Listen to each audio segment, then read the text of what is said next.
आप देख रहे हैं हमारा खास क्राइम शो हवालात और मैं हूं आपके साथ याशिका। यहां हम खोलते हैं जुर्म की वो परतें जो अक्सर सच से भी ज्यादा खौफनाक होती है।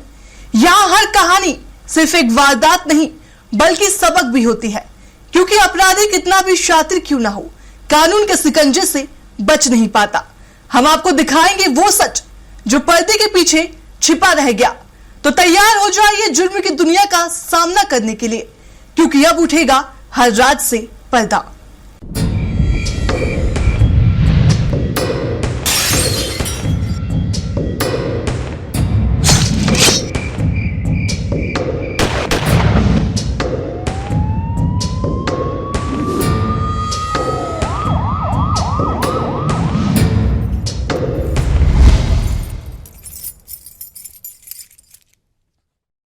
आज हम हवालात में आपको मध्य प्रदेश के रतलाम की एक ऐसी खबर बताने जा रहे हैं जिसने पूरे प्रदेश की कानून व्यवस्था और बेटियों की सुरक्षा पर बड़े सवाल खड़े कर दिए हैं। 15 दिन, 2 बड़ी वारदातें और शिकार हुई 2 मासूम बेटियां। रतलाम के नामली से 2 चचेरी बहनों के साथ जिस तरह की हैवानियत को अंजाम दिया गया, उसने केवल पुलिस प्रशासन ही नहीं बल्कि राजनीतिक गलियारों में भी हलचल पैदा कर दी है। एक भाजपा नेता के भतीजे की अगरबत्ती फैक्ट्री और उसके भीतर 2 मासूम की चीखें। आखिर क्या था ये पूरा मामला? क्या रसूख के दम पर इस मामले को दबाने की कोशिश की गई? हवालात में हम खोलेंगे इस सनसनीखेज वारदात की एक एक परत। रसूख की फैक्ट्री में असमत की नीलामी,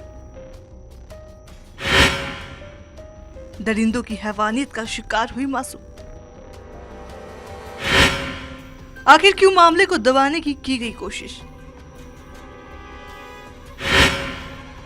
देखिए सनसनीखेज वारदात की पूरी कहानी। वारदात 25 तारीख की है। रतलाम का नामली इलाका, जहां खुशियों भरा माहौल था। 2 चचेरी बहनें, जिसमें एक की उम्र महज 15 साल और दूसरी 18 साल की, अपने एक रिश्तेदार के यहाँ गोद भराई के कार्यक्रम में शामिल होने गई थी। लेकिन किसी को अंदाजा नहीं था कि यहाँ से उनकी जिंदगी का सबसे बुरा दौर शुरू हो जाएगा। आरोपी राजवीर कुमावत वहां पहुंचता है, बच्चियों से 10 मिनट तक बात करने का झांसा देता है और फिर उन्हें बहला फुसला कर ले जाता है देव सोनावा की अगरबत्ती फैक्ट्री में।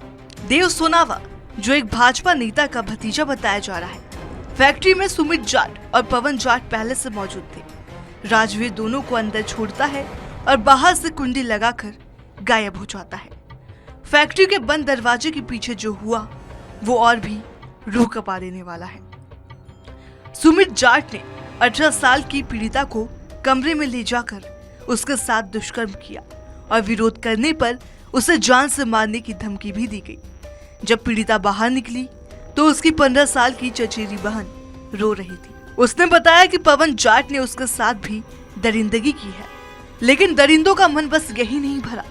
पवन जाट दोनों को अपनी बाइक पर बिठाकर अपने घर ले गया। फिर वहां उनके साथ दोबारा घिनौना काम किया गया। डर और घबराहट में डूबी दोनों बहनें मामा के घर पहुंची। खामोश रही क्योंकि उन्हें जान का खतरा था, लेकिन अगले दिन हिम्मत जुटाकर उन्होंने परिवार को सब बता दिया और पुलिस के पास परिवार पहुंचा। मामले ने तब तुल पकड़ा जब फैक्ट्री के मालिक का नाम सामने आया। देव सोनावा की ही अगरबत्ती फैक्ट्री में इस वारदात को अंजाम दिया गया। हालांकि पुलिस का कहना है कि देव उस वक्त वहां पर मौजूद नहीं था, लेकिन सवाल गंभीर है जो कि हम सभी के मन में आते हैं। फैक्ट्री की चाबियां इन तीनों के पास कैसे आई? क्या देव सोनावा को इस इस्तेमाल की जानकारी थी? आरोपियों और देव सोनावा के बीच मोबाइल पर आखिर क्या बात हुई? नामली थाना क्षेत्र की घटना है। ये परसों की घटना है, जिसमें 2 बहनें, एक नाबालिग एक बालिग है, ये अपने मामा के यहाँ पे गोद भराई का कार्यक्रम था, उसमें आई हुई थी। तो जिसमें इनको धोखे से बुला करके 3 लड़कों ने इनके साथ दुष्कृत किया है, जिसके संबंध में हमारे को फर्स्ट इन्फॉर्मेशन मिली। तो हमने उसमें FIR पंजीबद्ध कर ली है, आरोपियों को राउंड अप कर लिया है और हम इन्वेस्टिगेशन इसमें कर रहे हैं। आए हुए एविडेंस के आधार पर हम इसमें कार्रवाई करेंगे। नामली में 2 सुसाइड की है, प्रेमी का क्या? नामली थाना क्षेत्र में ये बागड़ी समाज के 2 बच्चे हैं, एक बालिग है एक नाबालिग। तो इन्होंने सुसाइड करी है, जिस पे हम मौके पे पहुंच करके इसमें मर्ग हमने रजिस्टर्ड किया है और पोस्टमार्टम करा करके हम इसमें इन्वेस्टिगेशन कर रहे हैं और जो भी साक्ष्य आएंगे उसके आधार पर हम इसमें फर्दर एक्शन लेंगे। पुलिस ने आरोपियों पर पॉक्सो एक्ट और बीएनएस की धारा 137(2), 16(1), 76(2), 62(2) और 351 के तहत मामला दर्ज कर लिया है। लेकिन सवाल यह है कि क्या रसूखदारों के दबाव में जांच की दिशा बदल गई है? आखिर क्या पुलिस सही तरीके से इस पर जांच करेंगी? बेशक पुलिस ने केस दर्ज कर लिया है और आरोपियों की तलाश जारी है, लेकिन रतलाम की इन 2 घटनाओं ने मध्य प्रदेश की बेटी बचाओ वाली छवि पर सवालिया निशान लगा दिया है। क्या बेटियां शादी समारोह में भी सुरक्षित नहीं है? क्या रसूखदारों के ठिकाने अब अपराध के अड्डे बन रहे हैं? प्यार, धोखा और रूह कपा देने वाली मौत। उत्तर प्रदेश के प्रतापगढ़ से एक ऐसी खबर सामने आई है जिसने न सिर्फ पुलिस को चौंका दिया बल्कि प्रेम के नाम पर विश्वास की भी धज्जियां उड़ा दी है। 5 महीने की गर्भवती महिला जो अपने आने वाले बच्चे के लिए सपने बुन रही थी, उसे उसके ही प्रेमी ने मौत की नींद सुला दिया, वो भी सिर्फ इसीलिए कि वो शादी करने की जिद पर अड़ी थी। 15 मार्च को दवा लेने निकली घर से बबीता, आखिर नहर में उसकी लाश कैसे मिली? आज हवालात में हम खोलेंगे प्रतापगढ़ के सनसनीखेज हत्याकांड की एक-एक परत। 15 मार्च 2026 मदनगढ़ बिल्हा के रहने वाले सुनील कुमार की पत्नी बबीता घर से दवा लेने लालगंज के लिए निकलती है। घर वाले इंतजार करते रहे, लेकिन शाम ढल गई, रात बीत गई, बबीता नहीं लौटी। लालगंज थाने में गुमशुदगी दर्ज हुई, लेकिन किसी को अंदाजा नहीं था कि बबीता अब इस दुनिया में नहीं है। 2 दिन बाद 17 मार्च को संग्रामगढ़ के गोंदाही गांव के पास शारदा सहायक नहर की लहरों के बीच एक लाश उतराती मिली। जब पुलिस ने शव को बाहर निकाला तो मंजर खौफनाक था। चेहरा सुजा हुआ, मुंह से निकलता खून। साफ था कि कोई हादसा नहीं बल्कि बेरहमी से की गई हत्या थी। जब जांच आगे बढ़ाई गई तो मृतका की पहचान बबीता के रूप में हुई। इस केस में एक और अहम मोड़ तब आया जब पुलिस को पता चला कि बबीता 5 महीने की गर्भवती है। इश्क का खौफनाक अंत। 5 महीने की गर्भवती का कत्ल। शादी की जिद ने छीन ली जिंदगी। प्रतापगढ़ एसपी दीपक भूकर के निर्देशन में पुलिस की टीमें जांच में जुटी थी। पुलिस ने जब बबीता की कॉल डिटेल्स खंगाली तो एक नंबर बार बार सामने आया, अनुज सिंह का। अनुज, जो लालगंज में गाड़ियों के अलाइनमेंट का काम करता था। शक गहराया और पुलिस ने अनुज को रायपुर टीआई के पास से धर दबोचा। शुरुआत में अनुज पुलिस को गुमराह करता रहा, लेकिन जब पुलिस ने कड़ाई से पूछताछ की तो उसने जो सच उगला उसने सबके रोंगटे खड़े कर दिए। अनुज ने बताया कि बबीता उससे शादी करना चाहती थी, लेकिन अनुज की शादी कहीं और तय हो चुकी थी। कॉल डिटेल ने खोला कत्ल का चिट्ठा। आरोपी अनुज सिंह ने कबूला जुर्म। डिग्गी में लाश रखकर नहर में फेंकी। 15 मार्च को जब बहस बढ़ी तो बबीता ने अनुज को एक थप्पड़ मार दिया। इस थप्पड़ ने अनुज के भीतर के जानवर को जगा दिया। अनुज बबीता को अपने टायर गोदाम में ले गया। पहले उसने कोल्ड ड्रिंक में जहर मिलाकर उसे पिलाने की कोशिश की, लेकिन जब वो नाकाम रहा तो उसने अपने हाथों से बबीता का गला घोंट दिया। एक तरफ 5 महीने का मासूम जान मांग रहा था, दूसरी तरफ हैवानियत जीत रही थी। कत्ल के बाद अनुज ने लाश को अपनी अर्टिगा कार की डिग्गी में डाला और अंधेरे का फायदा उठाकर उसे नहर में फेंक दिया। आज अनुज सलाखों के पीछे है, लेकिन सवाल ये कि उस 5 महीने के मासूम का आखिर क्या कसूर था? वो बच्चा जो अभी दुनिया देखने वाला था, उसे उसके ही पिता ने अपनी हवस और गुस्से की बलि चढ़ा दिया। अनुज चौहान नाम का एक लड़का जो कि उसका पूर्व में प्रेमी था, उससे उसकी बातचीत हो रही है। तो इसी में जब उसको फर्दर डेवलप किया गया, तो ये जो अनुज चौहान है, इसी के द्वारा इस महिला का जो है मर्डर किया गया था। और वो महिला शादी के बाद अपने मायके में आई हुई थी और इस पे बार बार ये दबाव बना रही थी कि वो इसको अपने ससुराल से वापस आना चाहती है और इससे पुनः वो शादी कर ले। तो इसका वो दबाव बना रही थी। इसी बात पे इनका आपस में झगड़ा हुआ।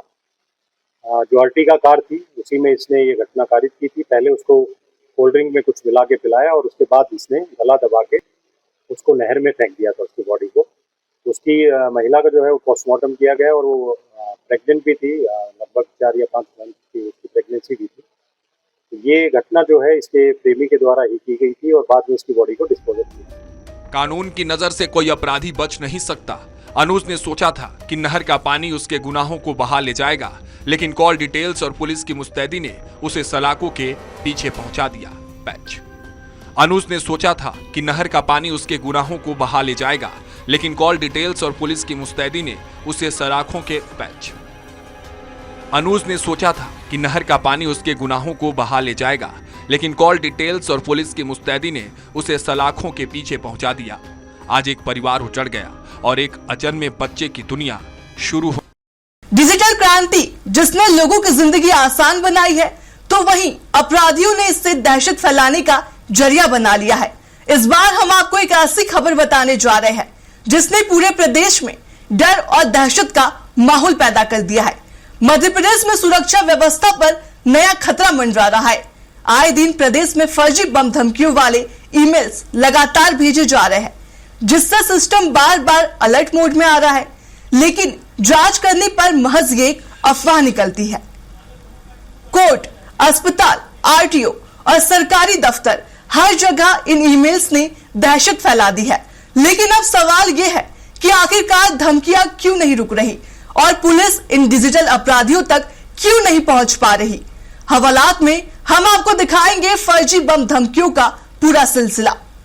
फर्जी बम धमकियों से बड़ी चिंता, ईमेल से हर बार फर्जी अलर्ट, कोर्ट, अस्पताल और दफ्तर बने निशाना, पुलिस और संसाधनों पर बड़ा दबाव,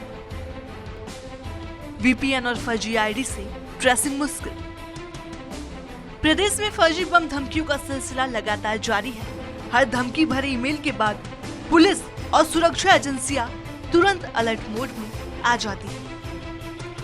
इमारतें खाली करवाई जाती है, आमजन को बाहर निकाला जाता है और घंटों तक बम स्क्वाड और डॉग स्क्वाड सर्च ऑपरेशन चलाते हैं। लेकिन हर बार जांच में साबित होता है कि यह सिर्फ फर्जी अलर्ट है।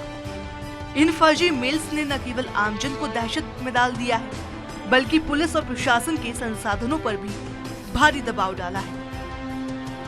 प्रदेश में हाल ही में हुई घटना, भोपाल में डिविजनल कार्यालय में बम धमकी, इंदौर के आरटीओ कार्यालय में 15 साइनाइड बम की धमकी, इंदौर के कमिश्नर कार्यालय में बम की धमकी, बड़वानी जिला कोर्ट में जहरीले बम धमाके की धमकी, सतना में जिला कोर्ट को बम से उड़ाने की धमकी, भोपाल के जेके अस्पताल को बम से उड़ाने की धमकी। मौके पर जांच करने पर फर्जी निकले मामले।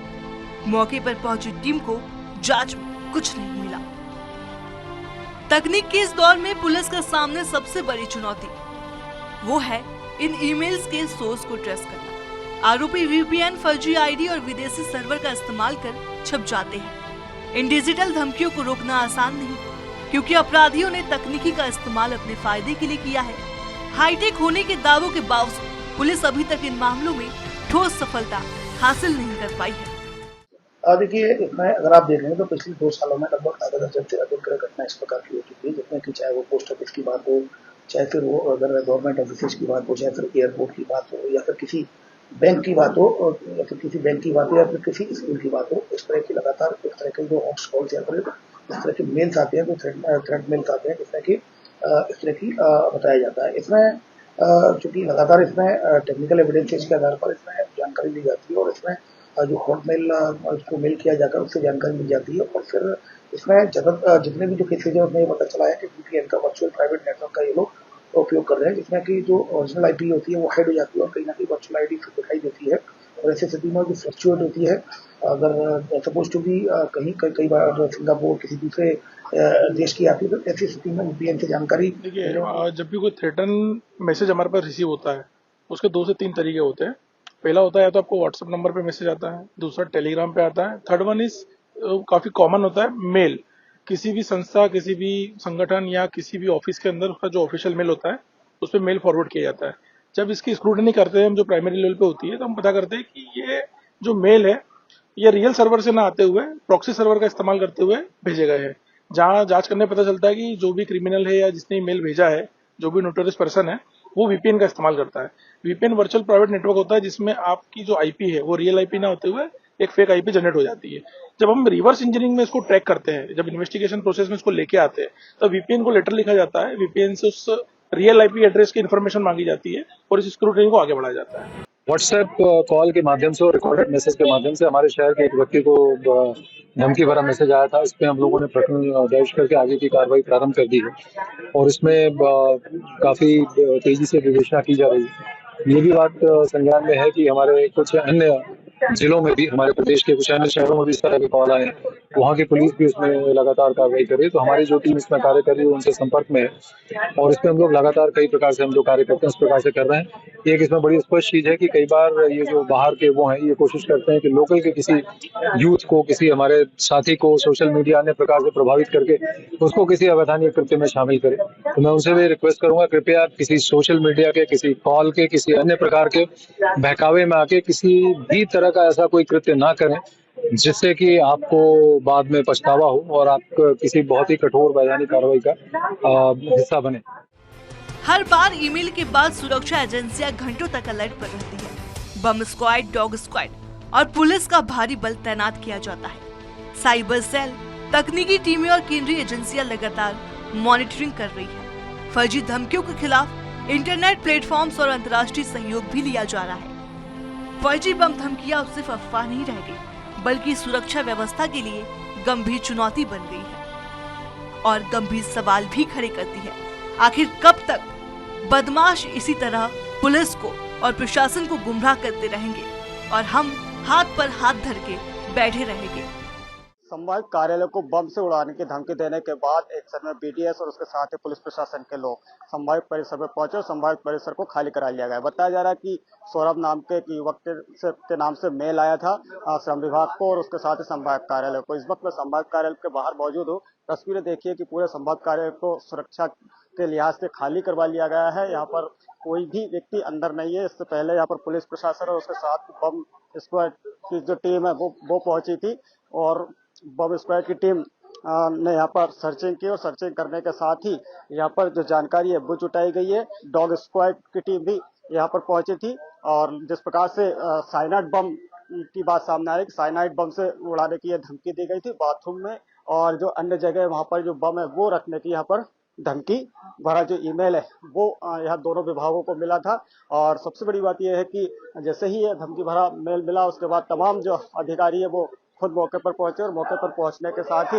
यह बिल्डिंग को पूरी तरीके से खाली करा लिया गया। तो एहतियात के तौर पर बिल्डिंग को खाली कराया गया है। अभी भी जो संभावित कार्यालय के बाहर लोग मौजूद है, उसके साथ ही अभी जो BDS की टीम है और पुलिस प्रशासन की टीम है वो खुद अभी यहाँ से बाहर निकली है और यहाँ पर बाहर निकलने के साथ ही जो जांचें वो पूरी कर ली गई है। तो अब इतना जरूर है कि जो राजू नाम के युवक ने ये मेल भेजा था, ऐसी जो जानकारी वो सामने आ रही है और जनहित के लिए ये मेल भेजा गया था कि यहाँ पर साइनाइड बम रखा हुआ है और ये बम 2:15 पर ये फट जाएगा। इस तरह की जो जानकारी है वो पुलिस को और उसके साथ ही संभावित कार्यालय को मिले थे। उसके बाद जो टीम है उन्होंने यहाँ पर छानबीन की, जांच की। फिलहाल अभी ऐसी कोई स्थिति नहीं है, लेकिन जो एहतियात के तौर पर भी संभावित कार्यालय को खाली करा लिया गया। फर्जी बम धमकियां न केवल आम जनता को डराने का हथियार बन गई है, बल्कि प्रशासन और पुलिस पर भी भारी दबाव डाल रही है। अब सवाल ये है कि पुलिस कब तक इन डिजिटल अपराधियों तक पहुंचेगी और कब तक थमेगा ये सिलसिला। ये खतरा हर रोज हाई अलर्ट की स्थिति पैदा कर रहा है। हवालात में हमने दिखाया कि कैसे फर्जी धमकियां, तकनीकी और अपराधियों की मिलीभगत से सुरक्षा व्यवस्था के लिए बड़ी चुनौती बन गई है। फिलहाल ऋतिक रोशन के साथ अखिलेश स्वराज एक्सप्रेस इंदौर। खून से सनी चारपाई, हाथ पैर बंधे हुए और गला रेता हुआ। उत्तर प्रदेश के अमरोहा से एक ऐसी वारदात सामने आई है जिसने रिश्तों के कत्ल की नई तहरीर लिख दी। 30 साल का महराज चौधरी अपने घर के बरामदे में सो रहा था। पास में ही उसकी पत्नी और मासूम बच्चे भी थे। लेकिन सुबह जब आंखें खुली तो बरामदा कत्लगाह बन चुका था। आखिर आधी रात को वो कौन शख्स था, वो कौन सा साए थे जिन्होंने महराज को तड़पा तड़पा कर मार डाला? क्या ये लूट थी या अपनों की कोई गहरी साजिश? आज हवालात में पिपलौती कला गांव की वो खूनी राज से हम पर्दा उठाएंगे। आधी रात का वो खूनी साया कौन? पत्नी को क्यों नहीं सुनाई दी पति की चीख? घर के अंदर कैसे पहुंचा कातिल? क्या ये महज इत्तेफाक है या गहरी साजिश? शनिवार की रात और जगह हसनपुर कोतवाली का पिपलौती कला गांव। 30 वर्षीय महराज चौधरी अपने परिवार के साथ बरामदे में सोया था। गांव में डीजे बज रहा था, शोर था, खुशियां थी। लेकिन इसी शोर के बीच महराज की चीखें दब गई। हमलावरों ने महराज को संभलने का मौका भी नहीं दिया।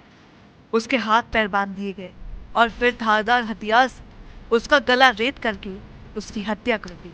दरिंदगी ऐसी कि पेट, पैर और हाथों पर गहरे जख्मों के निशान चीख चीख कर रहे थे कि कातिल के दिल में नफरत का उबाल। जैसे जैसे सूरज की पहली किरणें निकली, इस कत्ल की गुत्थी उलझती। पत्नी रूही का दावा है कि बदमाश आए थे, उन्होंने उसका मुंह दबाया, कुंडल लूटे और मोबाइल भी ले गए। लेकिन कहानी यही नहीं फंसती। बगल की चारपाई पर सो रही पत्नी को भनक तक नहीं, यहाँ तक कि पत्नी को अपने पति की चीखें भी नहीं सुनाई। पिता मोमिन का बयान इस घटना में आग में घी डालने का काम करता है। मोमिन के मुताबिक जब वह सुबह 7 बजे पहुंचे तो रूही चैन से सो रही थी, जबकि उसके पास में महराज की लाश खून से लथपथ पड़ी हुई। अब सवाल यह है कि क्या कोई पत्नी अपने पति की कत्ल के बाद इतनी गहरी नींद सो सकती है? ये बताइए, ये जो हादसा हुआ है किस कारण और किस समय हुआ था? तुम कहाँ थे? अब मैंने तुमसे बोल दिया। बताइए। मैं तो अपने घर मतलब खुरपे चांद कर लाया हूँ और जो मतलब नलाई करने के लिए 7 बजे के करीब मैं घर गया हूँ इसे उठाने। तो मैंने कुछ नहीं देखा, जो मतलब यानी खून पड़ा हुआ है, खून देख कर मेरी किल्ली निकल गई। उसके बाद मैंने देखा है और देखने के बाद जो कितने बजे देखा था? है कितने बजे? 7 बजे सुबह। हाँ जी। और जो भैया बहू जो है मेरे रोने से भी कम से कम जो 10 मिनट बाद में उठी है, आराम से सुख की नींद सोए रही। मैं जब पछाड़ खाइए जब मैंने जो बहू का घर को उठाया। बहू का क्या नाम है? बालक का भी क्या नाम है बहू का? बहू का रूही। रूही। बहू का नाम है रूही। अच्छा, और जो ये एक्सपायर हो गए इनके मरने वालों का क्या नाम है? और महराज। महराज। तुम उनके पिताजी हो? क्या तुम उनके पिताजी हो? बाप? सही कह रहे हैं। हाँ, बाप। तो आगे मतलब इसमें तुम्हें क्या लग रहा है बताइए? हमें सारी चाल जो घर वाली की लगी। रूही नाम है मेरा। क्या लगती है इस लड़के की आप? मैं इनकी बहू हूँ। कैसे हुआ था ये हादसा? मुझे कुछ न मैंने मैं 10 बजे सो रही, मोबाइल लिया, पहले मेरा आंखें मैं कह रही ये ले रहे दिखे, मेरी आंखें मीच ली, मुंह पे रुमाल रख दिया सफेद, फिर पता था मुझे क्या करा, मेरी चीज ले गए, मोबाइल ले गए। आप कहाँ लेटी थी?